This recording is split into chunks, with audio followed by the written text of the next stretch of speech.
Pimply राज्य में राजा भीमदेव ने आज अपने दरबार में एक वैचारिक सम्मेलन का आयोजन किया था, जिसमें पूरे भारतवर्ष के विद्यालयों के सबसे उत्कृष्ट विद्यार्थी भाग ले रहे थे।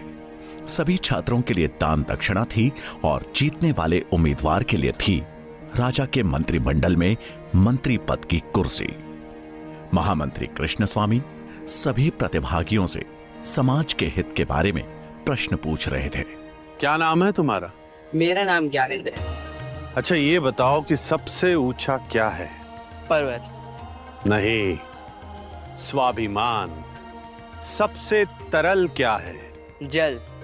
नहीं, मनुष्य का हृदय। लेकिन अभी तक एक भी प्रतिभागी ऐसा नहीं मिला था जो उनके प्रश्नों के संतोषजनक उत्तर दे सके।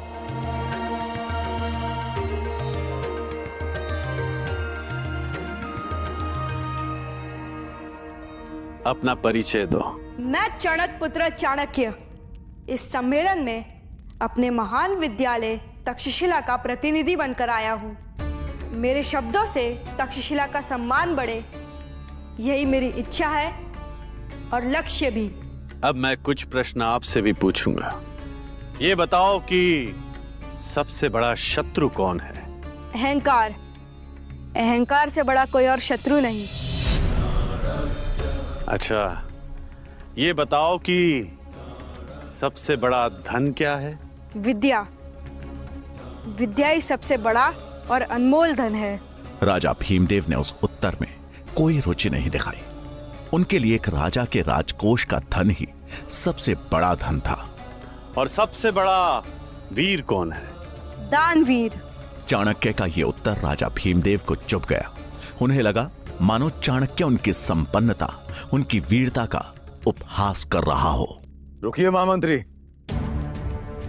इस ब्राह्मण बालक से अगला प्रश्न हम पूछेंगे।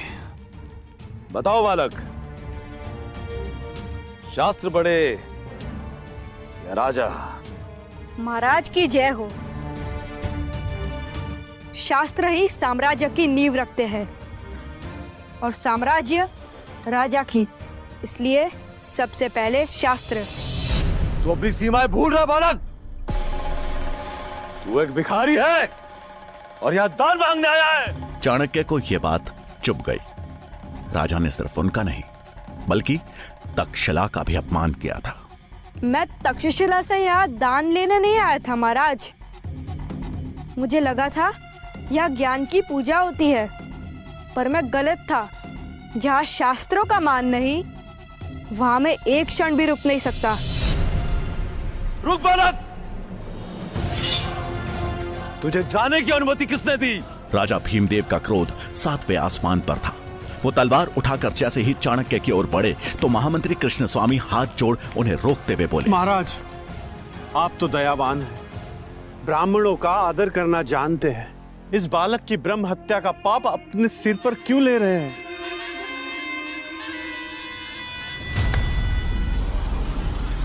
और एक बात गांठ बांध लो, अगर यही आचरण रहा तो जिस शिखा का तुम दम भर रहे हो ना,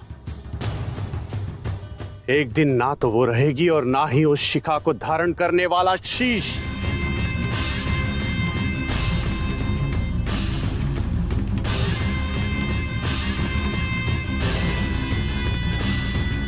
इस बात को कुछ साल बीत गए। भीमदेव के दरबार से निकाला गया तक्षशिला का यह छात्र आज उसी शिक्षा के मंदिर में आचार्य चाणक्य के नाम से प्रसिद्ध था। बुद्धिमान व्यक्ति अपनी बुद्धि, विवेक और चतुराई से किसी भी युद्ध में विजय प्राप्त कर सकता है। शत्रु चाहे जितना भी शक्तिशाली क्यों ना हो, साहस, संयम और बुद्धि से जीवन में किसी भी युद्ध पे विजय प्राप्ति की जा सकती है।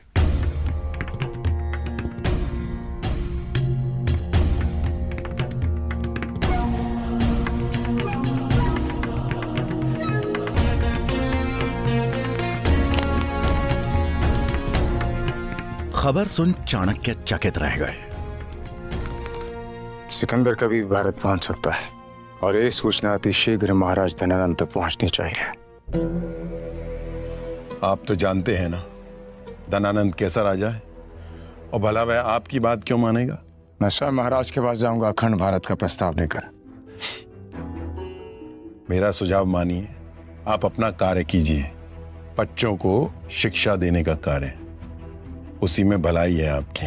आचार्य ब्राह्मण का कर्तव्य होता है लोगों का मार्गदर्शन करना, और यदि महाराज धनानंद अपने मार्ग से भटक गए हैं तो ये मेरा कर्तव्य बनता है कि मैं उन्हें सही मार्ग दिखाऊं। मैं आज ही मगध के लिए प्रस्थान करूंगा।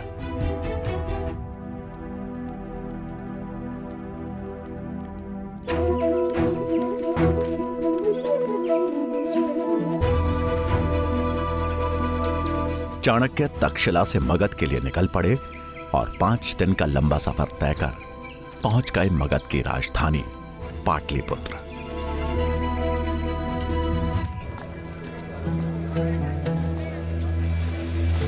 उन्हें नगर में कदम रखे कुछ ही क्षण हुए थे कि पाटलिपुत्र की जनता पर हो रहे अत्याचार का सच उनके सामने था।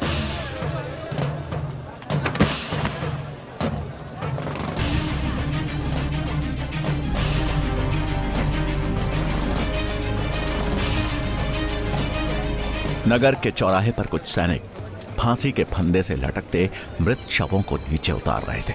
ये देख चाणक्य को समझने में देर नहीं लगी कि उन्हें सामूहिक मृत्यु दंड दिया गया है। और कितने लोगों को खोना होगा हमें, और कितने लोगों को मारोगे? अगर हम कर नहीं दे पाए तो क्या सारी प्रजा को मारोगी? ज्यादा बात करेगी ना तुझे भी फांसी पर लटका दूंगा। माता संभालिए शाम को। उठिए उठिए उठिए। मैं महाराज धनानंद के दरबार जा रहा हूँ और मैं आपको बचा लूंगा। मैं उनके समक्ष प्रजा की पीड़ा अवश्य रखूंगा। तुमने इतना कह दिया वही मेरे लिए बहुत है, पर वचन मत देना। तुम्हारे अंदर बहुत करुणा है बेटा, पर तुम जिसके पास जा रहे हो उसका लहू अब पानी बन चुका है। अपने अनुभव से कह रही हूँ तुम्हें देने के लिए मेरे पास अगर कुछ है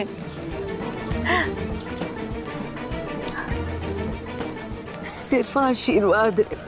उस औरत ने उनके सिर पर हाथ फेरा और चाणक्य दृढ़ संकल्प लिए चल दिए राजमहल की ओर।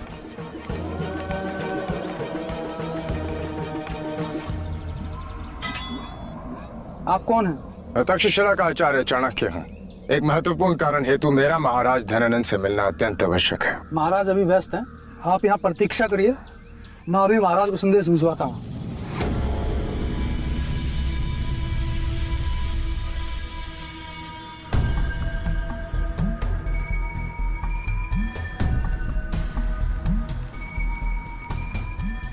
प्रतीक्षा करते करते शाम हो गई। चाणक्य को समझ आ गया कि अब सीधे हाथ से घी नहीं निकलने वाला, उंगली टेढ़ी करनी ही पड़ेगी। थोड़ी देर बाद उनकी नजर कुछ रसोइयों पर पड़ी जो कि महल के पीछे वाले रास्ते से अंदर जा रहे थे। चाणक्य को उनका मौका मिल गया था। कितने आदमी हैं? आज भी 10 लोग हैं। 10। उन्होंने अपना भेष बदला और उन रसोइयों की टोली में शामिल होकर महल के अंदर प्रवेश कर गए। एक सैनिक ने गिनती शुरू कर दी कि तभी चाणक्य का दिमाग तेजी से चलना शुरू हुआ। मौके का फायदा उठा चाणक्य ने वहां से अपना रास्ता बदल लिया और निकल गए राज दरबार की खोज में।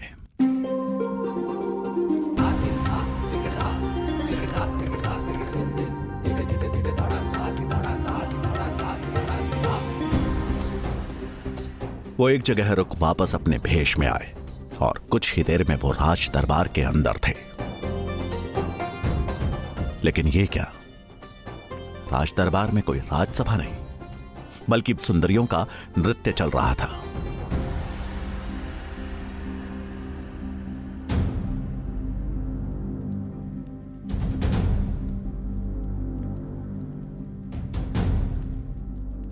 कौन हो तुम और अंदर कैसे आए?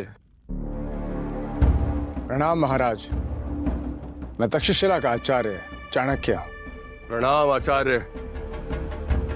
और ऐसी क्या वजह रही कि आप बिना आग के अंदर आ गए? अब जब अंदर आने का साहस दिखा ही दिया है तो बताइए क्या कार्य है? महाराज, गांधार के राजा अंबी ने मैसेडोनिया के सम्राट सिकंदर के समक्ष आत्मसमर्पण कर दिया।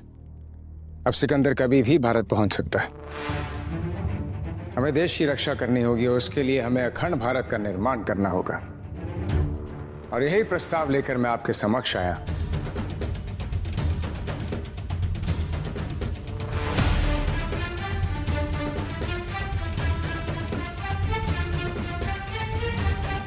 अपने घुटने पर बैठो।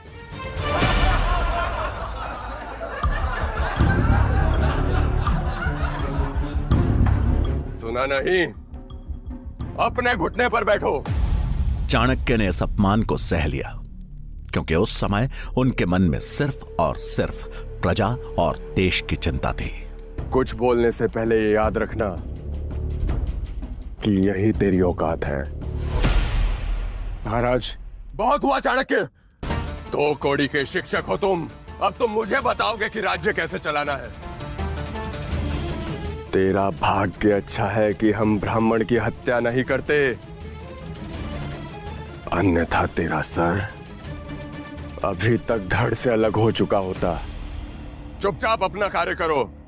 युद्ध के बारे में सोचना और करना हमारा काम है। क्षमा कीजिए महाराज, किंतु यह राज्य जितना आपका है उतना हमारा भी है। और इसी कर्तव्य का पालन करने हेतु मैं आपसे मदद मांगने आया था। किंतु आप तो यहाँ नृत्य और मदिरा पान में लीन हैं। यदि ऐसा ही चलता रहा तो शीघ्र ही समस्त भारत का सर्वनाश हो जाएगा। सिकंदर जब मगध के ऊपर आक्रमण करने की योजना बनाएगा तब हम उससे निपट लेंगे। इससे पहले कि हम भूल जाएं कि तुम एक ब्राह्मण हो, जिस गति से यहाँ पर आए थे उसी गति से वापस लौट जाओ।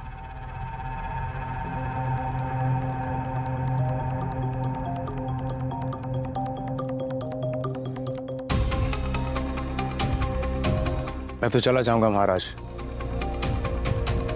किंतु एक राजा का कर्तव्य होता है निर्बल की रक्षा करना, ना कि उस पर अत्याचार करना। और मगध की स्थिति देखकर मुझे आभास हो गया है कि शीघ्र ही आप समस्त भारत सिकंदर को भेंट स्वरूप दे देंगे। ये सुनते ही धनानंद का पारा आसमान चढ़ गया और उसने चाणक्य को जोर से लात मार के नीचे गिरा दिया। बहुत बोल लिया ब्राह्मण, इसका दंड तुझे अवश्य मिलेगा। एक ब्राह्मण का मान सम्मान उसकी चोटी होती है ना। सैनिकों, इस दरिद्र ब्राह्मण को उसकी चोटी से पकड़कर घसीट के बाहर ले जाओ।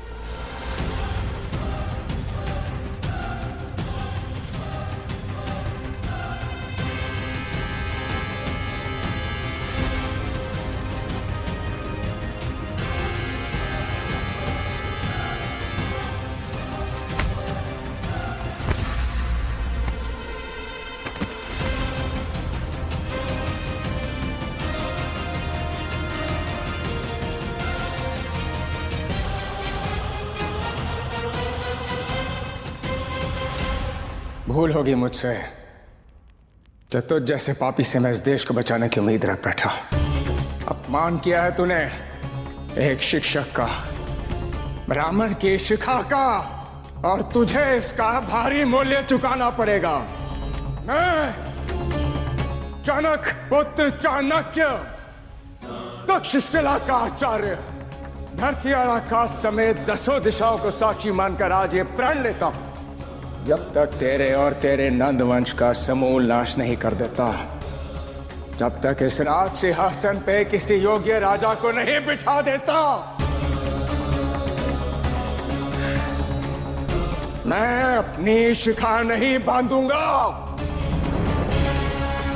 आचार्य चाणक्य की यह प्रतिज्ञा नंद वंश के विनाश और अखंड भारत के निर्माण की घोषणा थी, जिसे सुन सब सन्न रह गए और चाणक्य बिना पीछे मुड़े वहां से निकल गए। सैनिकों, यदि ये ब्राह्मण भविष्य में इस राज्य के आसपास कहीं भी नजर आए तो इसका सर धड़ से अलग कर बीच बाजार में लटका दिया जाए। धनानंद से मिले अपमान के बाद चाणक्य ने उसी दिन मगध छोड़ दिया और अब आचार्य चाणक्य के जीवन का एक ही लक्ष्य था, एक ऐसे राजा को चुनना जो धनानंद की राजगद्दी छीन सके।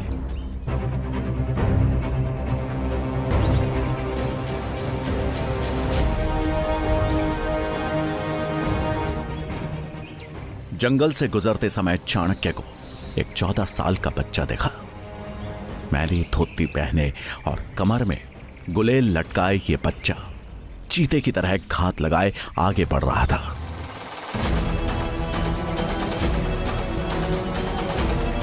कुछ दूर पीछे चलने के बाद चाणक्य ने देखा कि वो बालक जिन 2 लोगों का पीछा कर रहा है वो भी एक अकेले जा रहे यात्री का पीछा कर रहे हैं।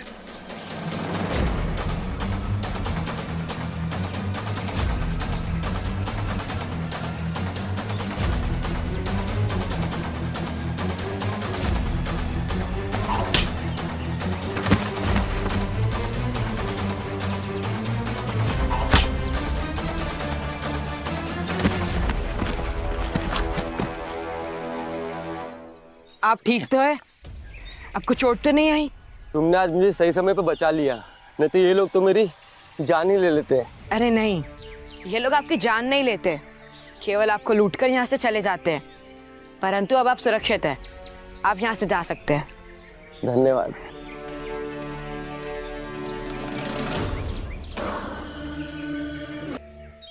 बालक ये क्या किया तुमने? क्यों लिए इनके प्राण?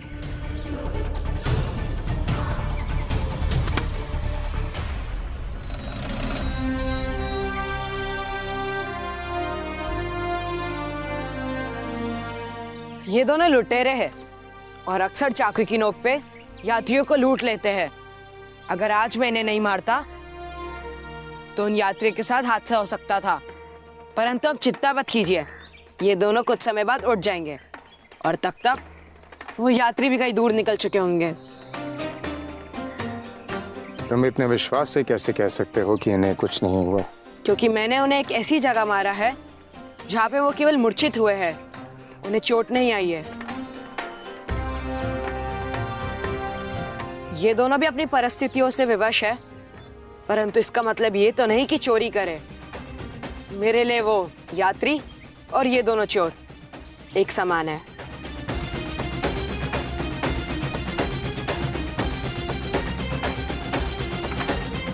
नाम क्या है तुम्हारा? चंद्रगुप्त।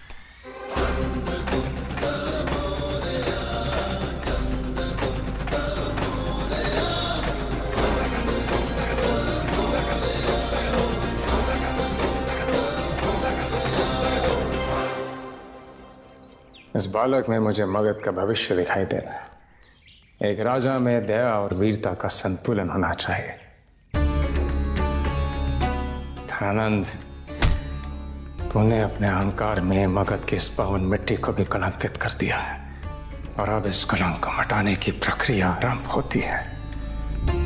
अधिक समय नहीं है तेरे पास, शीघ्र ही तेरे रक्त से मगध की इस पावन धरती को सिंचित किया जाएगा।